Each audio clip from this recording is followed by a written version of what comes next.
All right, everyone. Welcome back to another episode of the Business Blast podcast. I'm your host, Tyler Wagner. Today, I have Madeleine Wenthzel with us. She is a self-proclaimed serial entrepreneur who is launching her latest project. It's a website called agirlcancope.com, where she shares beautifying techniques that focus on self-love. So welcome to the show. Thank you. Happy to Of be here. course. Grateful to have you on. So the first one we ask on this show is, what is the best story from your life that has an underlying valuable message? Okay, not a small question, but Yeah, nope. dive right in. Well, I think that a story that really shaped my life is when I was 13, I was living in Stockholm, Sweden, and I spent a summer listening to the Red Hot Chili Peppers album. And on Californication, one of the first verses they sing, and little girls from Sweden dream of silver screen quotations. I didn't even know what that meant, but in that moment, I decided I have to live in America. So I was 13 years old. I told my parents and my friends that I was going to move to America, and nobody believed me. That just sounded like an impossible thing to do. But 5 years later, I was attending college in LA. So I managed to do that. So once I got to LA, everyone told me that there was no way I was going to be able to stay in America. There was no way I was going to open a business here. And 15 years later, I'm still here. So I think the moral of that story is basically, well, don't take no for an answer, but also the fact that I got all those no's, it made me very resourceful in how to achieve my dreams and kind of putting it on my own shoulders that if I wanted something or if I wanted to get to the next level, I really had to bring it myself. So it was very valuable and I think really meant something for my life. Absolutely. And the Red Hot Chili Peppers, great band. That's another lesson in there. Great music right there. Inspirational. Inspirational music. Love it. So the next one I got for you is, what is the most valuable piece of information we should know that's within your expertise or industry? So if we say my industry is beauty and digital media and kind of in that sense, I would say that something that's becoming more and more important that I'm really appreciating is that influencing, if we use that word, is truly a responsibility. I think that when we take on the role, whether it's as a brand or as a person, to influence people in their purchases and so on, it goes deeper than that. So I think it's important to think of it as how are we affecting people? Are we encouraging them in a positive way? Are we teaching them anything? And I think it's important to stand out, but it's more important than when people have been in touch with you or your brand that they leave feeling better and, in a positive way rather than feeling worse about themselves.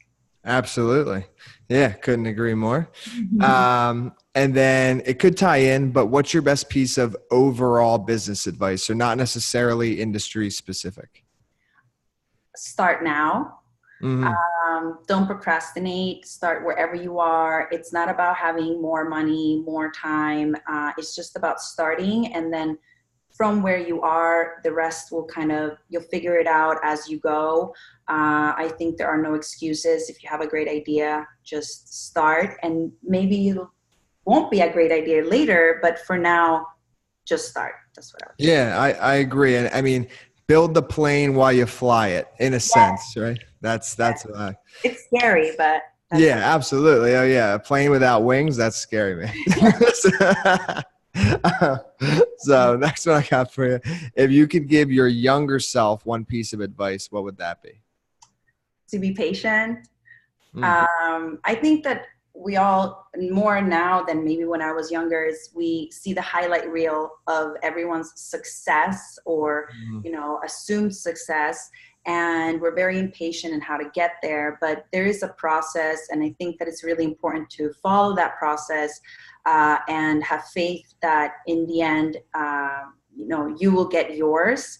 but to be patient in that, and don't be so hard on yourself. If you are an entrepreneur at heart, you are going to be hard on yourself.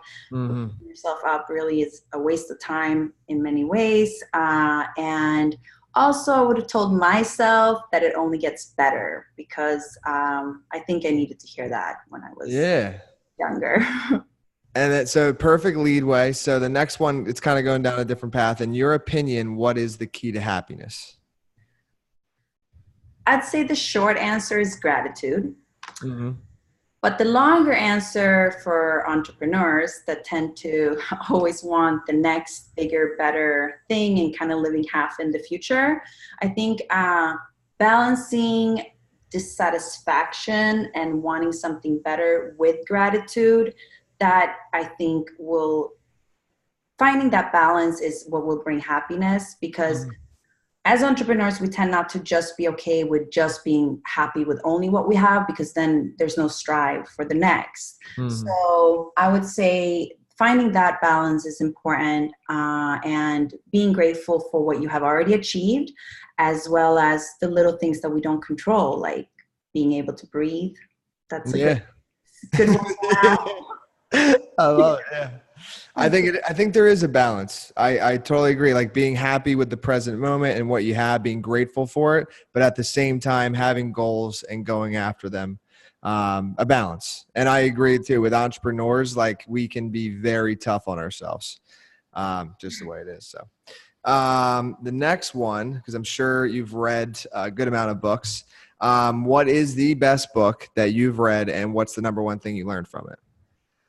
So many great books. I would say one that was super fast read and very easy, that really helped me, was the Self-Leadership and the 1 Minute Manager.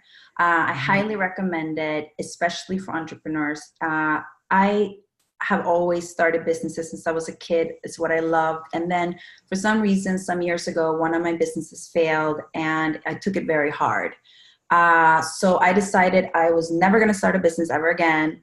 And I pursued a corporate career.